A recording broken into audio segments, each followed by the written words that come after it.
அன்பு நெஞ்சங்களுக்கு வணக்கம். சத்யவான் சாவித்ரி. யார் இந்த சாவித்ரி?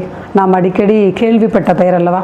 அவரை பற்றிய முழுமையான தகவல்களை அறிந்து கொள்ள முழு பதிவையும் பாருங்கள். சத்யவான் சாவித்ரி அப்படின்னு சொல்லக்கூடிய இந்த இருவரின் கதை யாருக்கு யாரால் சொல்லப்பட்டது? முதல்ல நாம் அதை தெரிஞ்சுக்கலாம். அதாவது மாபெரும் இதிகாசமாக இருக்கக்கூடிய மகாபாரதத்தில் பாண்டவர்களோடு திரௌபதியும் அந்த காட்டிற்கு வனவாசம் செல்கிறார். அங்கு செல்லக்கூடிய இடத்தில் பார்த்தோம் அப்படின்னு சொன்னால் அந்த திரௌபதிக்கு மார்க்கண்டேய முனிவரால் சொல்லப்பட்ட கதை தான் சத்யவான் சாவித்ரி. சத்யவான் சாவித்ரி இரண்டு பெயர்கள் ஒன்றோடொன்று இணைந்தே வருகிறது இல்லையா? அவர்களை பற்றிய தகவல். அதாவது சத்யவான் அப்படின்னு சொல்லக்கூடியவர் யார் அப்படிங்கிறத தெரிஞ்சுக்கிறதுக்கு முன்னாடி சாவித்ரி யார் அப்படிங்கிறத நம்ம தெரிஞ்சுக்கலாம். மத்திய நாட்டு மன்னர் அப்படின்னு சொல்லக்கூடிய மன்னர், அவருடைய பெயர் அஸ்வதி, அவருடைய மனைவியார் மாவிதி. இவர்களுக்கு குழந்தை பேர் இல்லாமல் இருக்கிறாங்க, அதாவது குழந்தை இல்லாமல் இருக்கிறாங்க. அந்த நேரத்தில் இவங்க என்ன பண்ணுறாங்க அப்படின்னு பார்த்தோம்னா, அதாவது சூரிய பகவானையும் சாவித்ரி தேவி அப்படின்னு சொல்லக்கூடிய ஒரு தெய்வத்தையும் வணங்கி வரம் கேட்குறாங்க, குழந்தை வரம் கேட்குறாங்க. அந்த நேரத்தில் அந்த சாவித்ரியின் அருளாலும், அதாவது சாவித்ரி தெய்வத்தின் அருளாலும் சூரிய பகவானுடைய அருள் ஆசிரியரும் ஒரு பெண் குழந்தை பிறக்கிறது.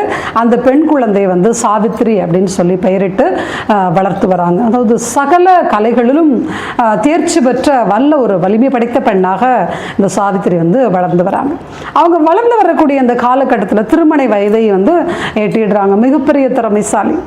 இப்போ ஒரு நாள் என்ன பண்ணுறாங்க அப்படின்னு சொன்னால், ஒரு காட்டிற்கு வேட்டைக்கு செல்கிறார். அதாவது தேர்ச்சி பெற்ற பெண் இல்லையா, எல்லா கலைகளிலும். வேட்டைக்கு செல்லும்போது பார்த்தோம்னா அங்கு காட்டில் ஒரு மன்னன் வாழ்கிறார். முதல்ல நம்ம அவர் யார் அப்படின்றத தெரிஞ்சுக்கலாம். அதாவது சாளுவ நாடு அப்படின்னு சொல்லக்கூடிய ஒரு நாட்டினுடைய மன்னன், அவருடைய மனைவி, அவருடைய மகன் தான் யார் அப்படின்னு பார்த்தோம்னா சத்தியவான். இப்போ இந்த சாளுவ நாட்டு மன்னர் தன்னுடைய நாட்டை, பதவி எல்லாத்தையுமே எதிரிகளிடம் இழந்து விடுகிறார், எல்லாத்தையுமே பறி கொடுத்துட்றாரு. காட்டிற்கு தன்னுடைய மனைவி, மகன் சத்தியவானோடு வாழ்ந்து வருகிறார். இப்போ இந்த வேட்டைக்கு செல்லக்கூடிய இந்த சாவித்திரி அங்கு சத்தியவானை காண்கிறார். சத்தியவானுடைய தந்தை அந்த சாளுவ நாட்டு மன்னனுக்கு கண் பார்வை இழந்து அந்த காட்டில் வசிக்கிறார். சாவித்ரி சத்தியவானை பார்க்குறாங்க. பார்த்த உடனே அவருக்கு சத்தியவான் மேல் ஒரு காதல் ஏற்படுகிறது. அதாவது இந்த மனிதரை தான், சத்தியவானை தான் என்ன பண்ணணும், நாம் திருமணம் பண்ணிக்கணும் அப்படின்னு நினைக்கிறாங்க. நாட்டிற்கு சென்று தன்னுடைய தந்தையிடம் தெரிவிக்கிறாங்க. அஸ்வபதி மன்னர் இருக்கார் இல்லையா, அவர்கிட்ட தெரிவிக்கிறாங்க சாவித்ரி. இவரும், அதாவது மன்னரும் தன்னுடைய மகளுடைய ஆசையை நிறைவேற்றுவதற்காக ஆவண செய்கிறார். எல்லா திருமணத்திற்கு தேவையான எல்லா ஏற்பாடுகளையுமே என்ன பண்ண ஆரம்பிக்கிறார், செய்ய துவங்குகிறார். அந்த சமயத்தில் நாரதர் சொல்றாரு, இந்த சத்தியவான் அப்படின்னு சொல்லக்கூடிய இந்த இளைஞனுக்கு இன்னும் 1 வருட காலம்தான் ஆயுளே இருக்குது, 1 வருடத்திற்கு பின்பாடு அவர் இறந்து விடுவார் அப்படிங்கிற தகவல் தெரிய வருகிறது. ஆனாலும் சாவித்ரி என்ன பண்றாங்க, எனக்கு சத்தியவான் தான் கணவனாக வேண்டும் அப்படின்னு சொல்லி அவரை திருமணம் செய்து கொள்கிறாங்க. ஆனால் இந்த தகவலை சத்தியவானிடம் தெரிவிக்கவில்லை. 1 வருடத்தில் இறந்துடுவார் அப்படிங்கிற தகவல் செய்தி சத்தியவானுக்கு தெரியாது. இப்போ இவர் என்ன பண்ணுறாரு, ஒரு இளவரசியாக இருந்த போதும் திருமணம் செய்து கொண்டதுக்கு பிற்பாடு அந்த காட்டிற்கு செல்கிறார். காட்டில் போயிட்டு தன்னுடைய மாமனார், மாமியார், அதாவது சால்வ நாட்டு மன்னன் இருந்தார் இல்லையா, அவருக்கு தேவையான உதவிகளை எல்லாமே என்ன பண்ணுறாங்க, செய்து கொண்டு காட்டிலே வசிக்கிறார் தன்னுடைய கணவன் குடும்பத்தாரோடு. இப்போது அந்த குறிப்பிட்ட 1 வருட காலம் நெருங்குகிறது. ஒரு 3 நாட்கள் இருக்கும்போது சாவித்திரி இறைவனை நோக்கி, அதாவது தீராத விரதம் இருக்கிறாங்க, உணவு இன்றி இறைவனை வேண்டிக் கொண்டிருக்கிறாங்க. அதாவது என்னுடைய கணவனுடைய உயிர் போய்விடக்கூடாது அப்படின்னு சொல்லிட்டு. இப்போ அந்த குறிப்பிட்ட நாள் அன்று சத்தியவான் விறகு வெட்டுவதற்காக காட்டிற்குள் செல்கிறார். கூடவே என்ன பண்ணுறாங்க, சாவித்திரியும் போகிறாங்க. அங்கே விறகு வெட்டி கொண்டிருக்கக்கூடிய அந்த சமயத்தில் சத்தியவானுக்கு கொஞ்சம் அப்படி ஒரு சோர்வு ஏற்படுகிறது. தன்னுடைய மனைவியினுடைய தலையில் அப்படி, அதாவது மடியில் தலை சாய்த்து படுக்கிறார். இப்போ அவர் படுக்கிறார். அவருக்கு தெரியுது, சாவித்திரிக்கு யமன் தன்னுடைய கணவனின் உயிரை எடுத்து செல்வதற்காக வருகிறான் அப்படிங்கிறது. ஏன்னா இவங்க ஒரு சாதாரண பெண் கிடையாது இல்லையா, அவ்வளோ ஒரு பதிவிரதை அப்படின்னு சொல்லக்கூடியவங்க இல்லையா. அதாவது கணவனின் மேல் தீராத பற்றும் அன்பும் கொண்டவர், பாசம் கொண்டவர். இப்போ அந்த யமனுடைய வருகை தருகிறது. ஆனாலும் தன்னுடைய கணவனுடைய அந்த உடலை விட்டு அவங்க நீங்கள் அப்படியே உட்கார்ந்துருக்காங்க. இப்போ சத்தியவானுடைய உயிர் பெறுகிறது. அவருடைய உயிரை கவர்ந்து எடுத்துட்டு போகணும் அப்படின்னு சொல்லிட்டு யமதர்மன் வந்து அங்கே வரார்.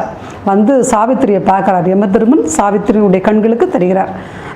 சாதாரண பெண் இல்லைன்னு புரிஞ்சுக்கிட்டார் யமதர்மன். சொல்கிறார், அதாவது மனிதன் அப்படிங்கிறது உயிர் திறப்பதுங்கிறது இயற்கையின் நியதி. இப்போ இறந்து போனவனுடைய கணவனின் உடலை விட்டு நீ என்ன பண்ணுமா, கொஞ்சம் தூரமாக அதாவது விலகி நில் அப்படின்னு சொல்லி யமதர்மன் சொல்கிறாரு. உடனே இவங்க வந்து என்ன பண்ணுறாங்க, சாவித்திரி யமதர்மனிடம் வந்து கேட்குறாங்க, என்னுடைய கணவனுடைய உயிரை கவர்ந்து செல்வது நியாயமா?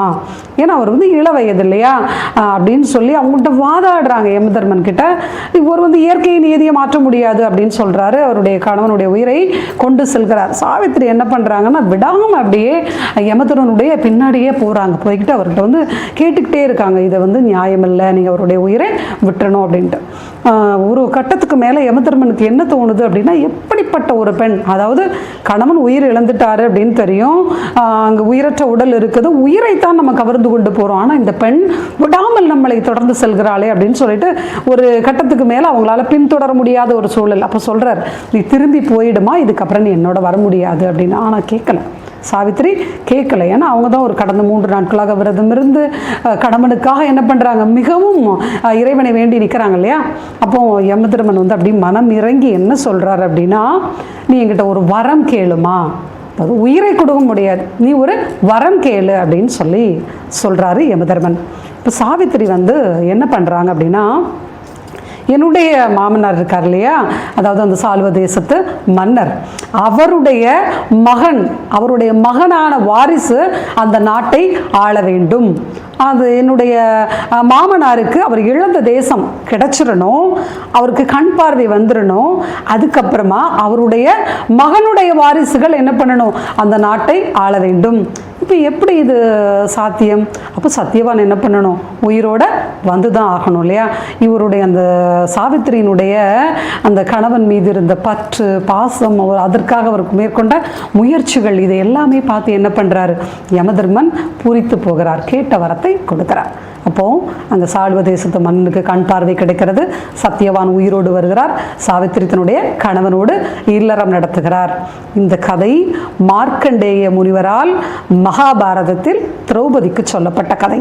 ஆனால் எங்கிருந்து எடுக்கப்பட்டது அப்படின்னு பார்த்தோன்னா, சிவபுராணத்திலிருந்து எடுக்கப்பட்டதாக நமக்கு தகவல்கள் கிடைக்கின்றன. மீண்டும் அடுத்த பதிவில் சந்திக்கலாம்.